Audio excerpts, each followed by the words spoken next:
Brittanee Drexel. On October 7, 1991, Brittanee Drexel was born in Rochester, New York. Dawn Drexel is her mother. Brittanee wanted to work in nursing, cosmetology, or modeling when she was a teenager. She experienced depression.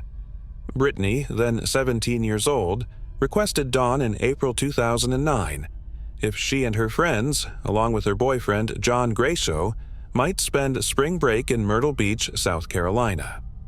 Dawn declined because there were no parents traveling with the other teenagers and she didn't know any of them.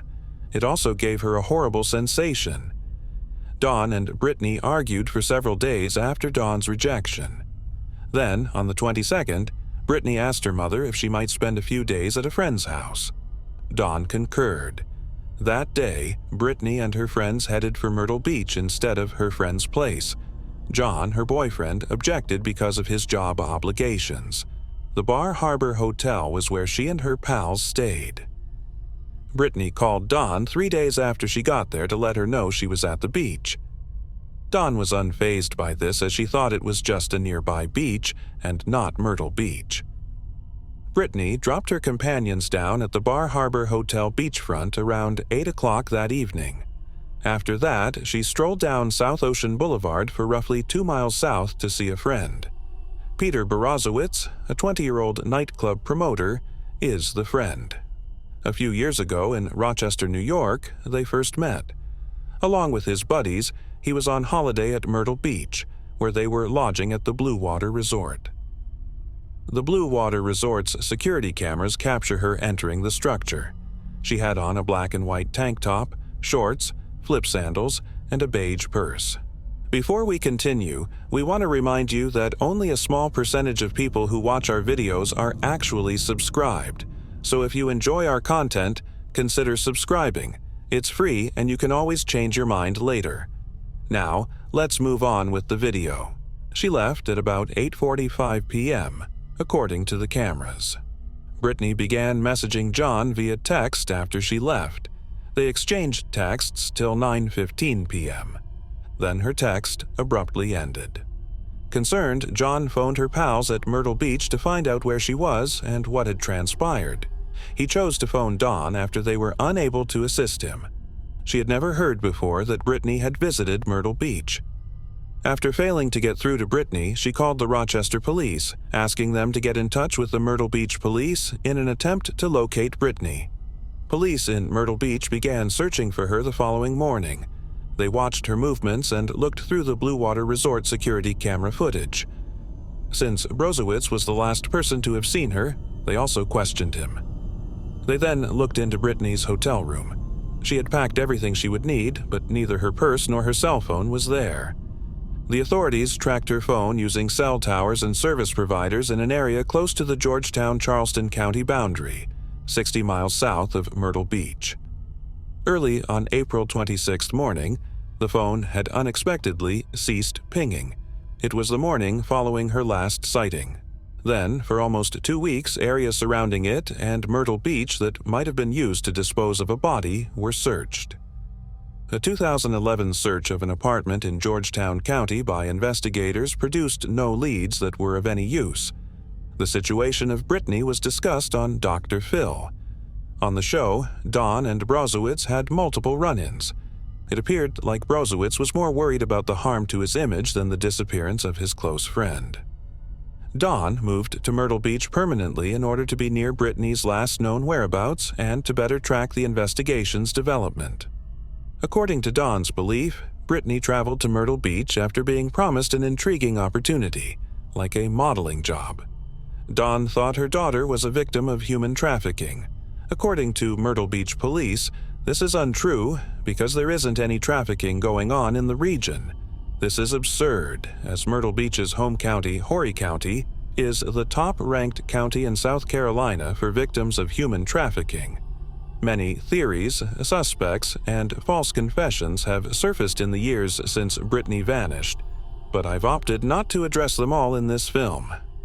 Raymond Moody, 62, was taken into custody by Georgetown County deputies in early May 2022 in relation to Brittanee's disappearance.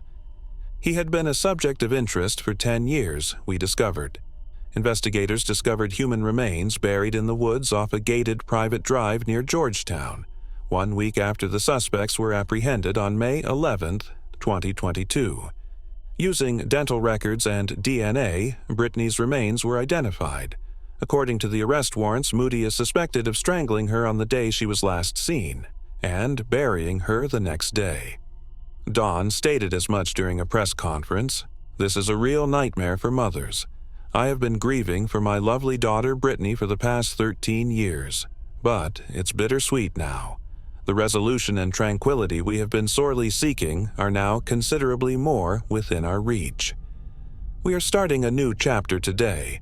The hunt for Brittanee has evolved into a quest for Brittanee's justice. At the Georgetown County Jail, Moody is being held without being allowed to post bond. We are still learning the details of this case, so we are unable to say how authorities determined that Moody was the person who killed Brittanee. Nor do we know the motivations behind his actions." At the news conference, Sheriff Carter Weaver stated that while the why may never be known or understood, the task force is now capable of decisively and unhesitatingly responding to the remaining questions, including who is accountable. "We pray for you and we grieve with the Drexel family as you work through the tragedy that occurred 13 years ago. Our thoughts are with you since nobody should have to go through this. Our only wish is that this discovery enables your family to grieve for Brittanee in a way that is fitting. It is known that Brittanee's body was discovered 2.5 miles from the motel where Moody was staying at the time of her disappearance. It is also known that Moody was incarcerated for 21 years for kidnapping and abusing a 9-year-old girl from California. In several comparable situations, he was thought to be a suspect but was never charged. There was new information that came to light while I was writing the video screenplay. As of right now, Moody has admitted to the crime. Brittanee voluntarily got into a car and drove away from the Blue Water Resort, according to the prosecution. After that, she was taken 35 miles south and detained against her will in Georgetown County. After being attacked and strangled at a Santee River boat launch, she was buried in the surrounding forest. The Georgetown County Sheriff's Office stated that Moody provided the information and cautioned that it should be regarded with a grain of salt. Additionally, according to deputies, Moody directed authorities to Brittanee's body. He is deeply implicated by this because there is no other way for him to know where she was buried. According to the police, Moody was stopped on April 26, 2009, in the town of Surfside for speeding. This occurred 1 day following her final sighting and 1 day following her burial by him.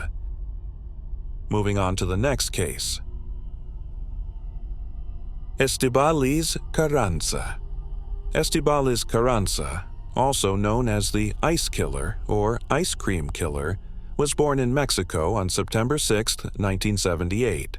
However, she is dual national with both Spain and Mexico.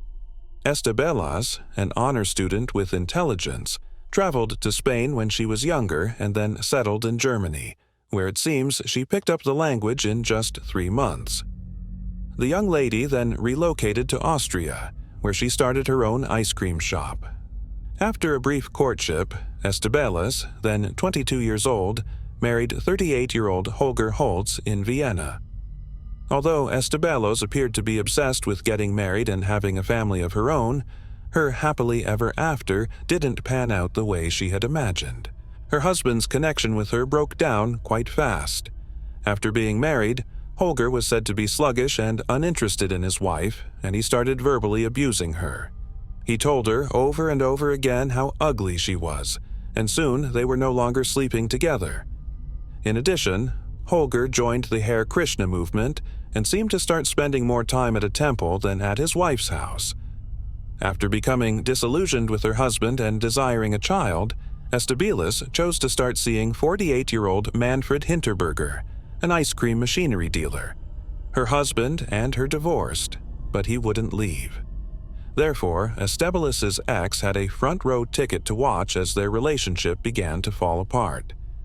Manfred reportedly left Estibaliz for another woman in 2008, and her ex-husband reportedly took pleasure in this and told her she would never find another man.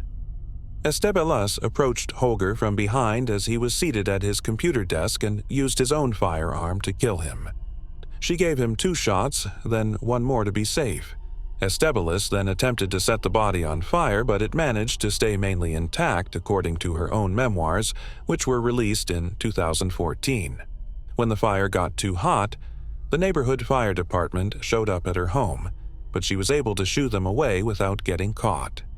The 30-year-old, fearing that she would be discovered and her hopes of becoming a mother destroyed, took out a chainsaw and began dismembering her ex-husband's body.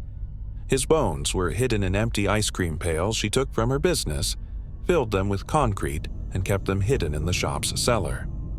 Estebelles continued living her life as if nothing had occurred, oblivious to Holger Holt's absence and persistent in her search for a guy who would treat her well and have the children she desired. Manfred Hinterberger reappeared on the scene shortly after this. This time he arrived prepared, declaring that he was ready to settle down and raise a family and pleading with Estebelles to take him back. The young lady therefore consented to resume their romance, but she soon discovered that she was having trouble trusting her new companion. Estebelles was inspired to take photography courses and explore concrete mixing in 2010 after discovering nude images and lewd texts from a lady on Manfred's phone. The couple got into a violent fight one night over Manfred's lack of faithfulness, but instead of working things out, Manfred just turned away from her in bed and dozed off. Estebelles killed her partner with a gun because she was so angry and probably desperate. Unlike her former husband, she was ready this time, having plastic sheets ready for when it came time to dispose of the body. The 32-year-old woman told inquisitive neighbors that she was just playing with a new ice cream machine in the parlor when they questioned what she was up to. Life in Estebelles' ice cream parlor resumed as usual until 2011, when workers performing maintenance in the cellar discovered an unpleasant stench permeating the space. Estebelles was unable to completely mask the smell of rotting flesh, even though she had tried her hardest to hide it with a ton of air fresheners. When a basement worker opened a bucket in the freezer, he discovered the decomposing remnants of a limb inside, which horrified and disturbed him. Estebelles did not lose time. When Estebelles was detained, she took a taxi to Italy and was found hiding in the flat of a street singer who had maybe just avoided being shot. Estebelles discovered she was pregnant, the one thing she had always desired, on the day of her imprisonment. Newspaper stories simply identify the father as Roland. The details of their relationship are unclear. Rudolf Mayer, the same attorney who defended the heinous Joseph Fritzl, represented Estebelles throughout her trial. Estebelles was identified by a doctor as having a personality disorder and was deemed extremely dangerous, capable of killing again, and prosecutors described her as singularly cold-blooded. Experts weren't sure if therapy would actually help her. In spite of this, Estebelles was transferred from her prison to a special facility at Aston, close to Linz City, Austria, in 2017. The state-of-the-art, mixed-gender facility allows prisoners to move around freely and cook together. According to reports, she was moved because she demonstrated a significant decrease in the relevant threat. It is uncertain how the 40-year-old demonstrated progress and changed from being at risk of relapsing to being qualified for a transfer to a less restrictive setting. Estebelles spent her time in prison studying business and wrote a book on the events that took place between 2008 and 2011. The book was published in 2014. Some stories state that she will receive the entire revenues from her book to support her son, Roland, who was born while she was incarcerated. According to a BBC piece, she wed her child's father while incarcerated, and there are conflicting claims on the son's residence in Spain, with his father or his grandparents. Moving on to the next case. Immaculate Mary Basil. On December 8, 1985, Immaculate Mary Basil was born in a remote area of British Columbia, Canada, to Samuel Basil and Patricia Joseph. The day was the Feast of the Immaculate Conception, a Roman Catholic event honoring the Virgin Mary. Immaculate got her moniker, and Samuel reasoned that there wasn't a more appropriate name for his newborn daughter than one that represented the occasion. The newest member of the Basil family was greeted with a developing identity, and the nickname Macky soon followed. Macky grew up in the First Nations community of Tash, British Columbia, which is situated in the expansive rural forests of Canada. The Daco, or those who travel on water, were an indigenous group that lived in the town, which was part of the Talazda Nation on the Coos-Che Reserve. There was just one road leading into and out of the settlement, and its population numbered only 400. Tash's small hamlet, which was centered around the lake Knock-Alban, also known as Stewart Lake, spent the summers fishing in the lakebed and scavenging in the highlands. The individuals who called it home persevered and made the most of their survival despite the extremely frigid winters and scarcity of heat sources. During her early years, Macky seen her family expand in a largely stable home. She was the third of 8 siblings. Her early years were spent with her older brother Peter, older sister Ida, and younger sister Crystal. The siblings had a great relationship and were well on their way to having amazing childhoods under a secure roof. However, when Macky was just 4 years old, everything changed. After being implicated in an adultery scandal, her father Samuel moved out of the Basil home and took up residence with another woman. Patricia, Macky's mother, had concealed years of agony and hardship for herself. Thus, the occurrence broke her. Patricia endured mistreatment and abandonment at the hands of her nation while attending a Lejak residential school as a young girl, losing her identity and culture as an indigenous woman. Her ex-husband's adultery, coupled with these experiences, caused her to have severe alcoholic episodes, and the family found it difficult to move on. Initially, Macky's sibling Peter had responsibility for seeing to his younger siblings. Though as a teenager at the time, he was able to find part-time work around the reserve and provide Macky and her sisters with some basic supplies, it was insufficient over time. The children were eventually taken from their mother and placed in foster care by a ward assigned by the British Columbia Welfare Division, after an arrangement made by the Ministry of Children and Family Development. Once placed in foster care, Macky's life took a catastrophic turn for the worst. She was fortunate to live under one roof with her sisters, Crystal and Ida, for the first few years. As they endured the suffering of callous foster parents, the three watched out for one another. When kids would become dirty from playing outside, they were made to strip in public and fed bad food in one household. Macky and her sisters were eventually placed in separate foster homes. Despite the devastating impact on their general state of being, the siblings continued to communicate with one another. They continued to go to the same school and continued to hang around during lunch, and the girls would phone each other every day at 10 in the morning if they weren't in class. Macky was most affected by the split, though. Macky's parents at the time were careless about the vogue and wore antiquated clothes, which frequently led to bullying at school because of her outfit and her strong regional accent. Once the 3 girls reached adolescence, they were eventually placed back in the same home after a few years of being in secluded foster care. But the reunion was far from sentimental. As the girls grew older, their foster parents, more especially their foster fathers, would harass and abuse them sexually. Ida and Macky would go out of their way to absorb the brunt of the aggression out of concern for their younger sister, Crystal. Macky was the target of a disproportionate amount of this verbal and physical harassment. Macky and her sisters internalized the pain and struggled to endure a system that was against them, because they had no one to turn to. The Basil siblings eventually managed to get back in touch with their oldest brother Peter.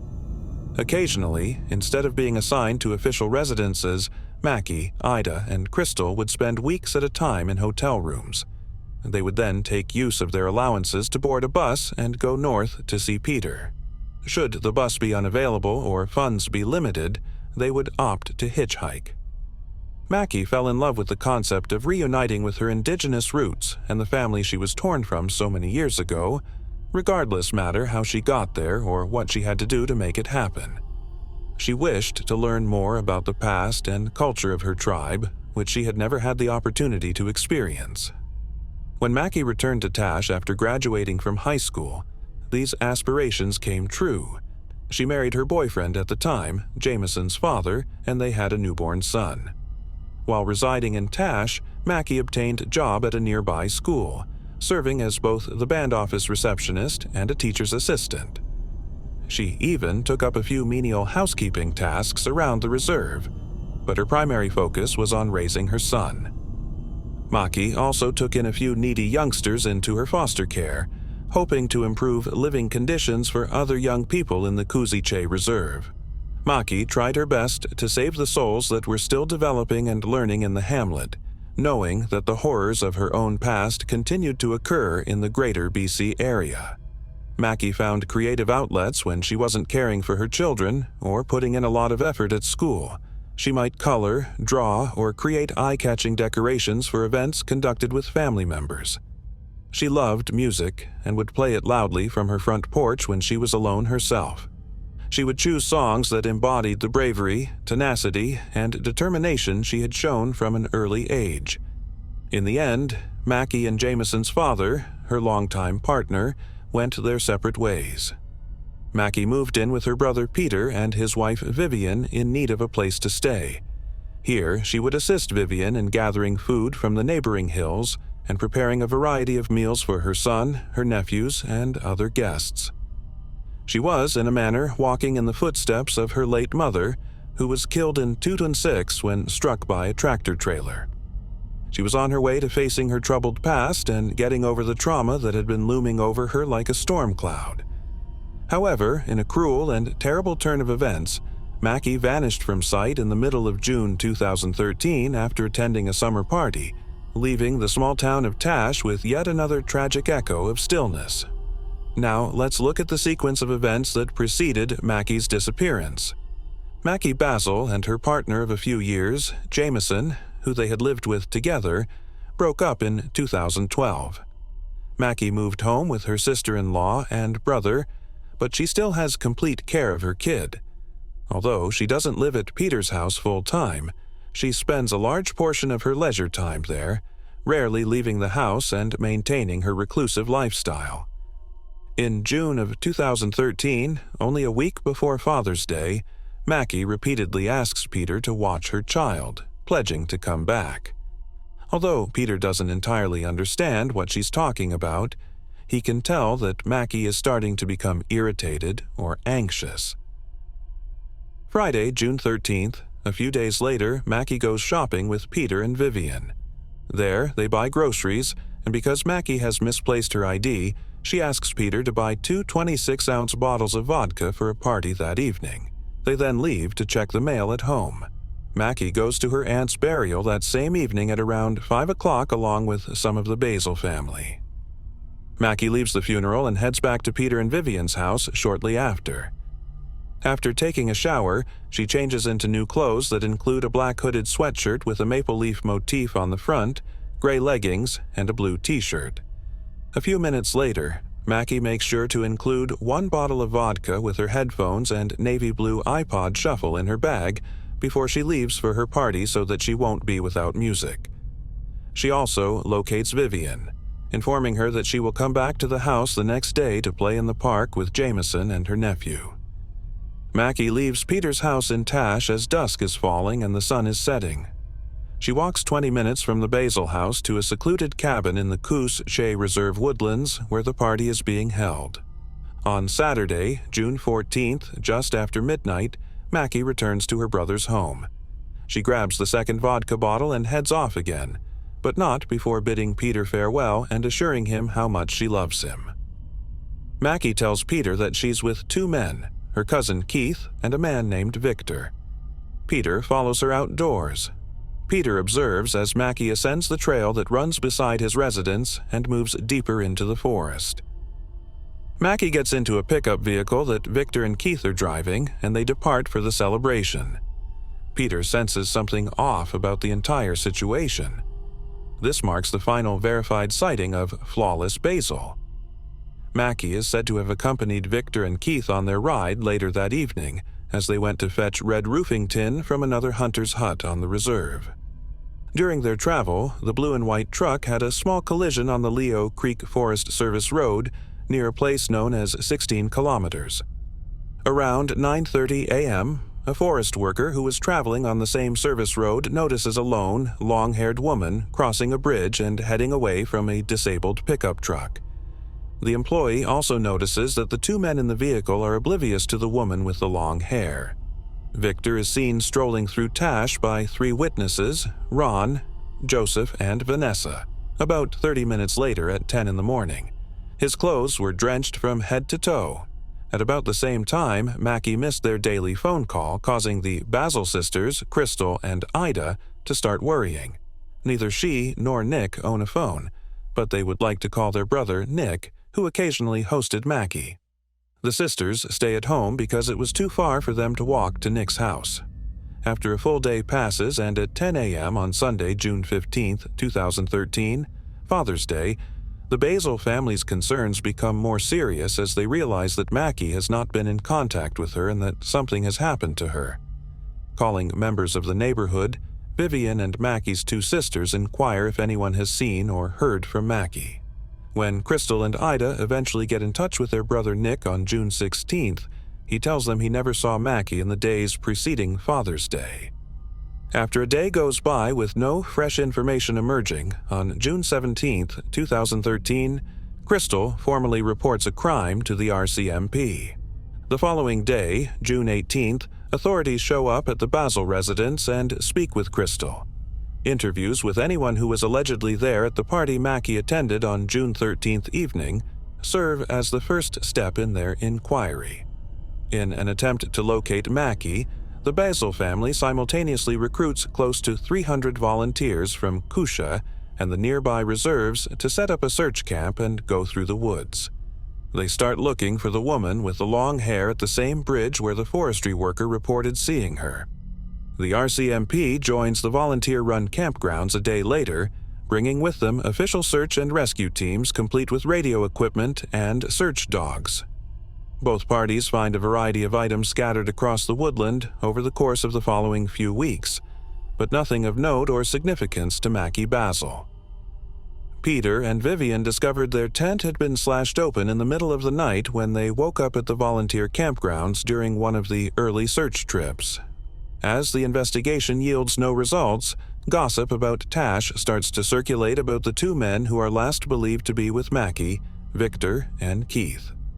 The Basil family finds one particular rumor to be peculiar. It appears that in the days following Macky's disappearance, the truck that Victor and Keith were driving had a thorough cleaning with bleach. The RCMP investigators quickly learn of the rumors and confirm that they have spoken with both Victor and Keith. The RCMP further discloses that both men passed polygraph examinations and that there were no indications of bleach or foul play when they seized the truck in question. It was also stated that Victor and Keith cooperated with investigators throughout the course of their inquiries and that a forensic psychologist had been brought in to examine their actions, which were also cleared. Vivian Basil later speaks with Keith and Victor directly, who inform her that although they are unsure of exactly what transpired on the night of the party, they believe Macky stole a ride from someone else. In the absence of many other leads, detectives looked into Macky's former boyfriend. The precise cause of Macky and her partner's breakup remained a mystery, and the authorities never provided an official explanation. They do, however, discover that Macky's ex-partner had to provide an explanation for his whereabouts on June 13th. This information is confirmed by the RCMP, who conclude that the individual lived too far away from Tash to be of interest. Law enforcement quickly runs out of leads. They inform the Basil family that formal suspects cannot be identified in the absence of a crime scene. They do, however, think that anyone who preys on a young woman alone at night could be guilty, and that foul play cannot be completely ruled out. The Basil family and the surviving Tash community members have been using their own means to find out Macky's whereabouts in the years after he disappeared. They search for hints, such as following water channels or using the animals in the trees as guides, by using dreams and their symbolism. The family enjoys watching real crime television in particular because they hope it will spark ideas for leads or similarities in other cases. They even go so far as to speak with a clairvoyant who assures them that important information would eventually be revealed by someone. Meanwhile, volunteers and detectives comb through the isolated cabin that Macky attended the party incessantly. It decays into a half-standing ruin that serves as a haven for spiderwebs and abandoned materials from a nearby logging industry. The people of Tash are still in complete shock over Macky's mysterious disappearance as of right now.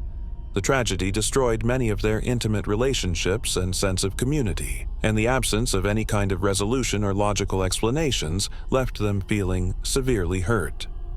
Nevertheless, the Basil family hasn't given up hope that the truth would come to light and continues to believe that someone in their area is accountable. Similar to most incidents in rural Canada concerning the abduction of First Nations women and children, Macky Basil's case file lacks significant hints or focal points.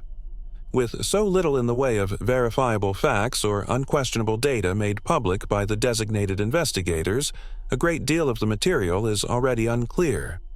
While this makes some sense, authorities tend to withhold certain information so as not to disrupt the flow of an investigation. Nearly 9 years have gone since Macky went missing, and there is still a dearth of tangible evidence or testimony that helps clarify the precise circumstances surrounding his disappearance. Nevertheless, one significant eyewitness testimony sticks out from the others with jaw-dropping details that might have more meaning than first believed. This case point originates from Macky's mother's side relative, Vanessa Joseph. Shortly after the inquiry began, Vanessa was interrogated, and she shared some intriguing details concerning the June 13, 2013, party, and the two men who were last seen alive with Macky. Although Vanessa is unsure of the precise number of guests that attended the party in the isolated cabin on that fatal evening, she believes the most of them were Macky's cousins and other relatives, everyone in an exclusive group where each person knew every other person.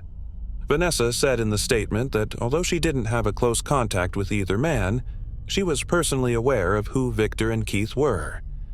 Vanessa was equally skeptical of the circumstances surrounding Macky's abduction and Victor and Keith's involvement, and she looked into every possibility. She went to the alleged crash locations on Leo Creek Forest Service Road, where the pickup truck broke down at a distance of 16 kilometers. She said that she had discovered vehicle bits beside a tree that had snapped in half, and she believed that there had probably been some sort of car accident. While some people think the vehicle just got stuck in the mud, the fact that parts of it were still there is evidence that something happened. After Vanessa continued her investigation, she learned that Victor and Keith attempted to force a black truck belonging to someone at the second cabin, where the red roofing tin was being held, to come down through the woodlands and tow the disabled pickup truck back to town after their truck crashed at 16 kilometers. Vanessa said there was a problem with this theory because the black truck never made it all the way into Tash via Leo Creek Forest Service Road. Instead, it was abandoned at the hunter's cabin in the Coos Che woodlands, a 16-kilometer trip that took around an hour to complete. Vanessa saw Victor the morning after Macky vanished, going through Tash at 10 in the morning with his clothes drenched up to his chest. This further complicated the picture. If the chronology we have been provided is accurate, that indicates he arrived in town within 30 minutes of the forestry workers spotting him at the crash site. How on earth did Victor get to downtown Tash so fast, and why was he drenched in water if the black truck from the lodge never came down to tow the disabled pickup truck? Why wouldn't they just take him straight to his goal and not make him walk in wet clothes, which is a question in and of itself, if a bystander offered to drive him into town? How did he get so wet, almost up to his neck? There is no supporting eyewitness account stating that his garments were filthy or muddy if they were caught in mud. Regretfully, although Vanessa's statement is remarkable and raises some questions, it confuses rather than clarifies the investigation.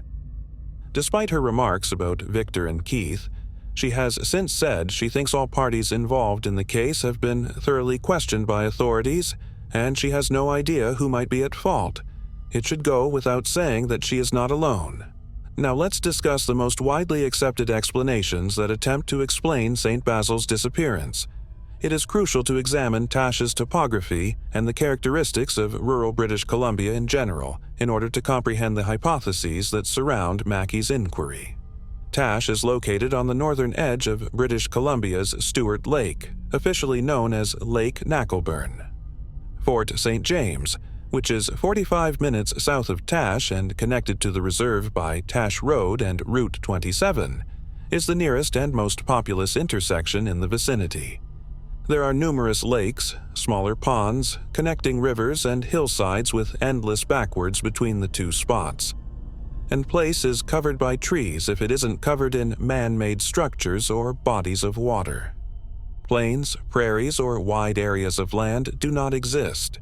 The forest wears a cloak over everything. The only significant industries close to Tash are logging, forestry operations, and mining, because of the area's highly concentrated forests and rural setting.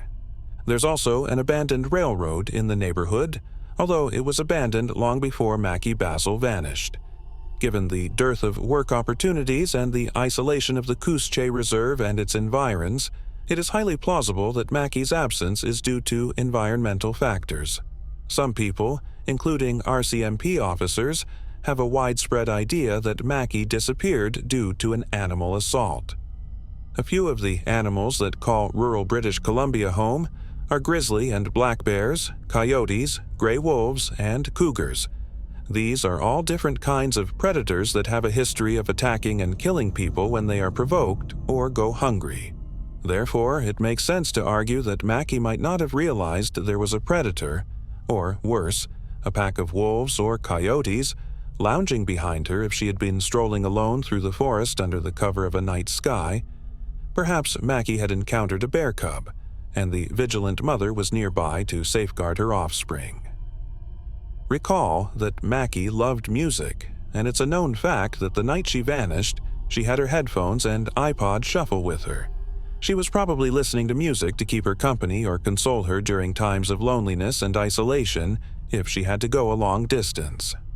Additionally, it would lessen the unsettling sensation of wandering through a woodland after dark. She wouldn't notice an animal approaching if her music was turned up to the extent of canceling out outside noise. When you combine that with the fact that most predators are by nature silent and secretive, you have a prescription for an incredibly terrible event. The issue with an animal assault being linked to the crime is the total dearth of proof that such an event would yield. There would have been items left behind if a bear or cougar had attacked Machi. Most likely skin, blood, or bone fragments scattered across the woodland. Although the woods surrounding Tash are enormous and appear to go on forever, a 20-kilometer radius surrounding Macky's last sighting was thoroughly searched out by numerous rescue missions. Animals instinctively kill. They hunt by instinct and carry their kill to a remote area where they can eat alone or in a pack. They do not entirely eat a corpse, nor are they wired to clean up after themselves. Not to mention Macky's clothing, there would be pieces of bone behind. Not a single piece of clothing or personal item discovered in the backcountry areas of British Columbia proved positive for Macky's DNA through forensic analysis. Not entirely ruled out, but there aren't enough clues to suggest an animal encounter or mishap. Another hypothesis that could be proposed is that Macky vanished of her own free will, either by taking a suicide risk or fleeing to start a new life. There aren't many other plausible possibilities for how someone could disappear, which is the only circumstantial evidence in favor of this argument. Some would draw attention to Macky's actions in the days and weeks preceding June 13th. She abruptly ended her long-term relationship with her son's father, giving her closest friends and family no explanation as to why or how she did it. Additionally, she asked her sister and brother to occasionally watch her son, and particularly said farewell to Peter twice, telling him, "I love you." On that night that she went, "I loved you twice." It seemed to some like a tactful approach for her to mend fences with her loved ones before heading out of town. Some may counter that Macky's unwavering love for her son and the other kids she helped foster, including her nephew, prevented her from taking her own life or fleeing without warning. It is a sad fact that some persons who attempt suicide or self-harm do not always care who or what in their lives brings them happiness or love. Who's to say Macky wasn't experiencing emotional distress about her situation? What if she had to flee in order to protect herself? What if she didn't go and someone threatened her or her son? Even though these are improbable situations that hardly ever occur, especially to the general public, they nevertheless need to be addressed. Furthermore, although people who are thinking about ending their life occasionally exhibit indicators of suicidal thoughts, there are no established protocols or standards for identifying those people in a crowd. Even those who seem completely happy and at ease with their lives sometimes struggle with inner conflicts and end up taking their own lives. Macky might have been among those individuals. She suffered years of mistreatment, violence, and disregard. Her father abandoned her, and when people experience abandonment fears as youngsters, those same fears can sometimes feed their adult concerns. Those who experience abandonment concerns frequently turn away from others later in life, not because they are heartless individuals who wish for their loved ones to suffer, but rather because if they turn away from someone early on, it eliminates the chance that they may be turned away from them later on. Ultimately, it's difficult to know, and the suicide or consensual escape explanations are merely conjecture if they don't originate from Macky herself. In our opinion, and the opinion of those following the case, the third scenario that most rationalizes Macky's death is that he was the victim of foul play on June 14, 2013, early in the morning. Naturally, this idea raises an important follow-up query. If Macky Basil vanished due to the actions of another human or humans, then who is to blame? The most apparent candidates are Keith and Victor, if for no other reason than the fact that they were the last two individuals who were said to have seen Macky alive. According to their statement, Macky was traveling to a hunter's cabin for supplies when they crashed a pickup truck and ended up at the 16-kilometer checkpoint on Leo Creek Forest Service Road in the late afternoon on June 14th. The reason she split up with the two guys is not known to the public, but it's also possible that she didn't tell them. According to the men, Macky left the scene on foot following the collision, saying she would try to hitchhike back home and would find a ride somewhere else. In the men's version of the narrative, it's not clear what time any of this occurs. The problem with Victor and Keith's testimony, which was deemed credible by law enforcement and the unreliable polygraph test, is that they are the only ones who can stand by it. Other than the forestry worker, who could not positively identify the woman he saw as Immaculate Basil, or precisely describe the problem with the vehicle parked on the side of the road, no one else observed the car crash scene. When the police investigated this anonymous worker, they discovered that his allegations were unfounded. The fact Victor's past wasn't exactly stellar only serves to further complicate matters. Victor was not only older than both Macky Basil and his opponent Keith, but he also didn't live in Tash and had a rather long criminal history. Victor is formally listed as having 5 distinct violent crime convictions and at least 1 sexual assault charge from the British Columbian provincial courts. Although the specifics of these accusations are unknown, they undoubtedly cast Victor in a negative light. Given his past, it's probable that he killed Macky, took advantage of her, and threatened to harm Keith. Given that Macky was older than Keith at the time, it's possible that he found it difficult to defend her from the strength of a much bigger, older man. Again, all of this is presumptive. Victor has officially been disqualified by the RCMP since he has consistently refuted all of the allegations made in the case. Although the circumstantial evidence doesn't always make people feel good. Legally speaking, that's what we have and what we have to proceed by. He and Keith are both still alive today, and there's still a chance further information will surface. Many people think the possible kidnapper or killer is from the area, even though there aren't many known serial killers or kidnappers in Tash. It would also make sense considering that Macky spent the most of the night traveling on unmarked rural roads and in a region where only locals would have been familiar with how to sneak about. With the facts we currently have, it is impossible to determine who else it could be than Keith or Victor. Furthermore, Macky wasn't the first member of her own family to disappear from the vicinity. Her relative, Bonnie Joseph, vanished on September 8, 2007, while trying to take Highway 16 to Vander from Prince George. Even though Bonnie was probably the victim of an irrational hitchhiker, this incident illustrates how frequently First Nations women are the victims of crimes of this nature across Canada, particularly along Highway 16, sometimes known as the Highway of Tears. We've talked about Highway 16 in a few videos, and if you're not familiar with the horrific and tragic subject, we strongly advise you to learn more about it right away. To refresh your memory, the Highway of Tears is a 725-kilometer section of British Columbian Highway 16, which connects Prince George to Prince Rupert. It has seen a disproportionate number of missing and murdered Indigenous women and children since 1970, at far greater rates than other Canadian regions and demographics. It should be noted that Tash is more than an hour's journey north on Highway 16, and not many tourists or out-of-towners make it all the way up to Tash due to the remote access of the Coos Che Reserve and the neighboring settlements. An opportunist on Highway 16 is just less likely to wind up in a remote area of woodlands rather than simply finding someone closer to the highway, because most forestry and logging jobs have a substantial share of their workers coming in as regulars from the area. And that's not to say Macky couldn't have taken a rideshare down to Fort St. James first, just to be picked up by another rideshare in one of the less respectable parts of town. Macky had a history of hitchhiking, and at the same time her sister Crystal came dangerously close to becoming a victim of a crime tied to hitchhiking. Similar to Macky, she had been trying to figure out how to go from Fort St. James back to Tash when she made the decision to hitchhike from two men in a pickup truck. "Take her over there," the men said to her as they avoided using the main roads to get to Tash, and Crystal heard them.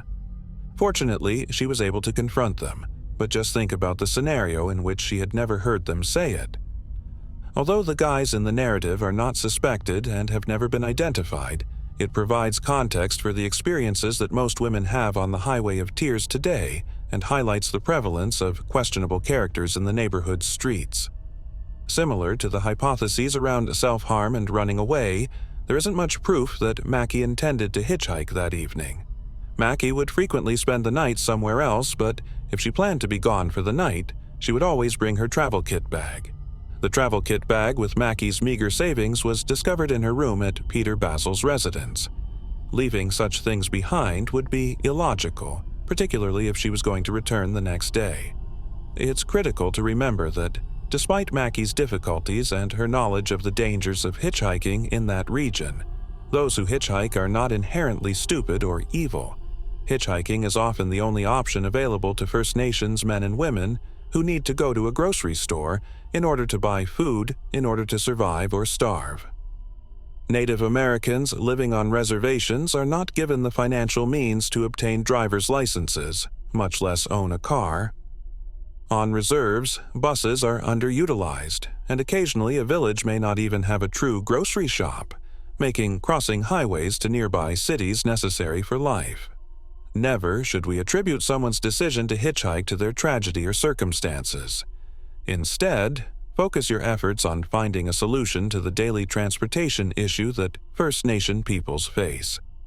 Less cases along the Highway of Tears might result from it, and more individuals like Macky might be able to return home safely and sound without having to take a ride from a complete stranger.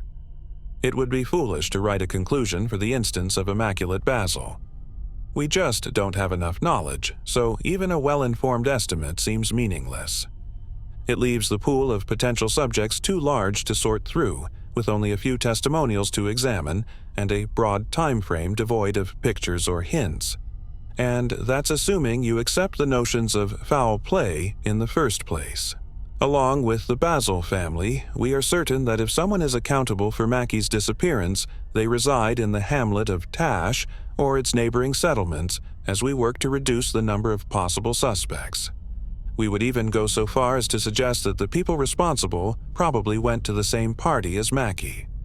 The police claim to have spoken with every guest at the party, but what if someone was left out? What if the attendees decided they would follow Macky that evening until she was by herself? What if they missed someone else as well, who arrived for a short while? Whoever did it needed to be both sure that they wouldn't leave any evidence of her behind and familiar enough with the area to avoid being caught. They would also need to know how, or have the means, to get her far enough out of the Tash area so that search teams couldn't find her body or possessions. Even if it's not implausible that an unscrupulous person living in Tash chose to abduct her and go towards their destination via Highway 16, they would have needed great luck to avoid leaving any traces in a forest that is seldom visited by strangers.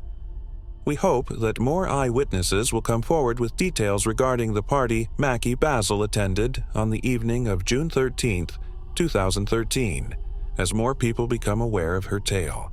It's never too late to take the lead and provide much-needed closure to loved ones who are in need of it. Someone knows something. Macky Basil did not vanish at the drop of a hat. We must discover the cause for it, along with those who are still alive. It is also our responsibility to tell Immaculate Basil's tale within the appropriate framework of the person she was. To those closest to her, she was a lively and industrious person, but when she was in front of the public, she was reserved and cool. She brought hope to even the most dire circumstances by managing to love everyone who came into her life. Despite being knocked down repeatedly, she exhibited courage in getting back up and refused to allow the tragedies in her life to define who she was. She was a proud mother and artist. She was tragically denied the chance to delve further into her culture and ancestry, but that will not be the focus of the legacy she leaves behind. It will tell the story of a young woman who persevered, grew stronger, and made it her mission to uplift and cheer everyone in her immediate vicinity, as well as those who choose to continue living that kind of optimistic life after her.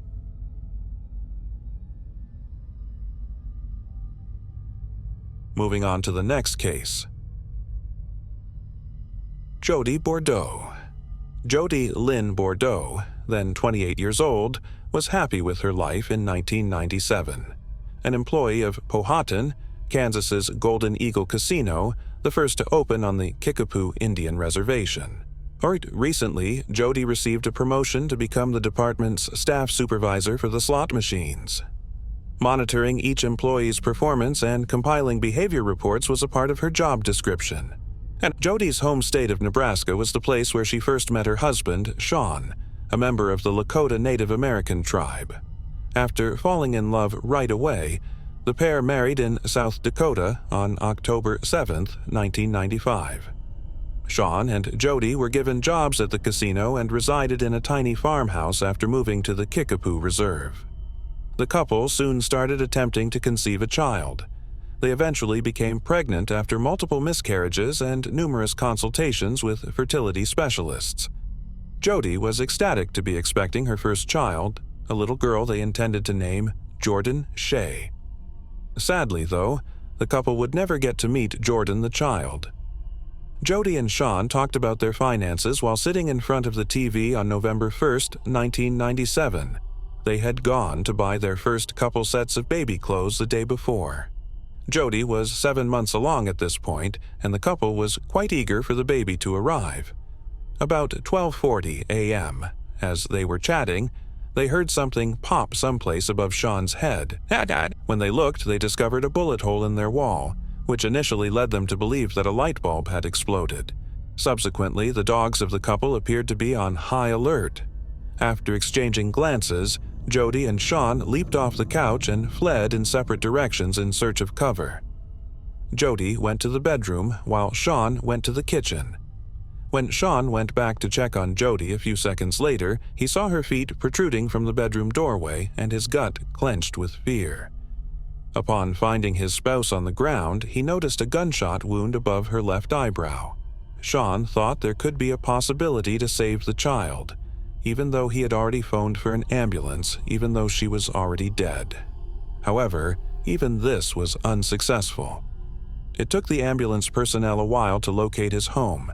Sean and the paramedics realized there was little chance of rescuing his unborn daughter by the time they arrived, which was 15 minutes later.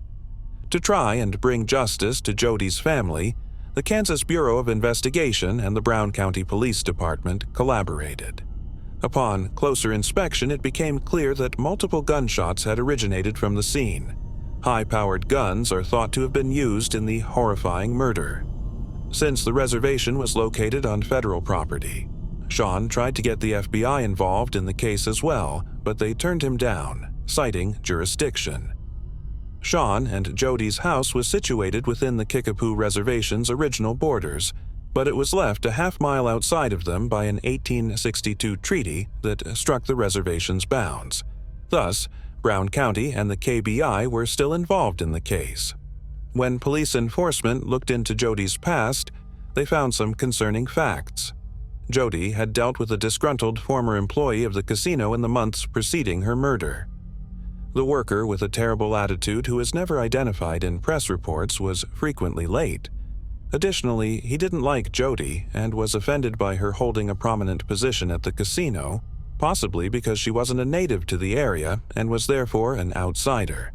Following the 28-year-old's reporting of her discoveries to her superiors, the worker accused Jodie of inventing justifications to avoid working. Following an appointment with the Kickapoo Tribal Council, the staff member received a reprimand and was put on probation. A few weeks later, the worker accused Jodie of being late for work for a whole week in a grievance against her. Sean countered that she always made up the time later in the day and that this was because she had been seeing their fertility doctor. But the soon-to-be mother was let go in spite of this. Jodie petitioned to get her employment back for the next month. Rumor had it that the casino was going to rehire her. The couple started getting unsettling phone calls at this same period. The phone would ring and ring until Jodie picked up, but they would hang up when she did. She informed her mother that she was afraid since the calls would not stop. Jodie started hearing strange noises around the property at night when Sean was at work in the weeks leading up to her death. Although he reassured her that it was probably just raccoons or other animals, the soon-to-be mother couldn't get rid of her uneasy sensation. In Jodie's case, no one has ever been taken into custody. State Attorney Kevin Hill declared in more recent years that he believed more than one person was involved and that he had identified many suspects, all of whom were acquainted with her. It's also believed that alcohol had a role in the incident. The lack of trust between law enforcement and the reservation's residents is thought to be the largest obstacle preventing them from solving the crime. The fact that people who were going to be interviewed about the case for an episode of Unsolved Mysteries were threatened to not speak at all raises the suspicion that anyone who knows anything is too afraid to speak up. The irate ex-casino worker is still being investigated as a suspect. Sean claimed to Indian Country that while he knows who killed his wife and unborn kid, the murderer is being protected by others on the reserve. The murder weapon is still missing. After her passing, Jodie was interred in Lincoln, Nebraska. Sean relocated to South Dakota and lived on the Rosebud Reservation there in 2015 after being exonerated of all suspicions. Anyone with information leading to an arrest in Jodie's case is eligible to receive a $5,000 reward. Call 785-742-7125 to report any information you may have regarding her murder to the Brown County Police Department. Alternatively, 1-800-572-7463 is the number to reach the Kansas Bureau of Investigation. Moving on to the next case.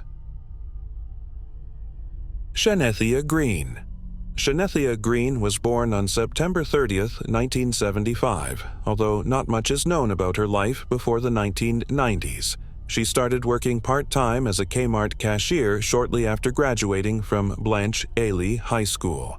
Shenia, then 17 years old, ran out of her family's 1600 North Cypress Road home in Pompano Beach on August 26, 1993, at about 5 in the morning. She intends to drive her partner to work. It's unclear, though, if Shenia ever did.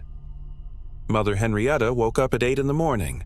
The door was closed, her car was in the driveway, so she figured the adolescent was in her bedroom. Henrietta left for work as usual. When she got home at 10 o'clock at night, Shenia wasn't there, but she didn't give it any more consideration. The 17-year-old would frequently go see her boyfriend in the nights, and they would spend time together. But when Henrietta awoke at 3 in the morning to discover that Shenia had not returned home from her curfew of 1 minute earlier, well, that worried her. the youngster never returned, despite the family's best efforts to wait for her all day. 2 days after her last sighting, Shenia was reported missing the next morning. Other than her handbag, nothing was missing from the 17-year-old's room. Her work salary was never collected, and there were no missing items from her wardrobe. Shenia hasn't had any action in her bank account in the years after her last sighting. The teenager vanished, and her family began a search for her in the days that followed. Ultimately, on August 29th, in the parking lot of a Days Inn hotel located in the 1400 block of Northwest 31st Avenue in Pompano Beach, they found her car, a white 1992 Pontiac Lemons. The car looked to have been abandoned and was locked. Beneath the front seats, in Shenia's handbag, was a fictitious identification card bearing Togurta C. Montgomery as the name. The 17-year-old was nowhere to be discovered at the site, and the automobile had nothing of note. There was no indication of a struggle or blood. But in the days that followed, witnesses reported seeing what appeared to be a Shenia-like woman conversing with an African-American guy who was operating an 18-wheeler truck with New Jersey license plates and a blue cab. This individual has never come forward, nor has he ever been identified, despite police efforts. Authorities were tipped off by an unidentified source in April 1995 that a youngster had been buried in the garden of a home located in Pompano Beach's 28100 block of Northwest 4th Street.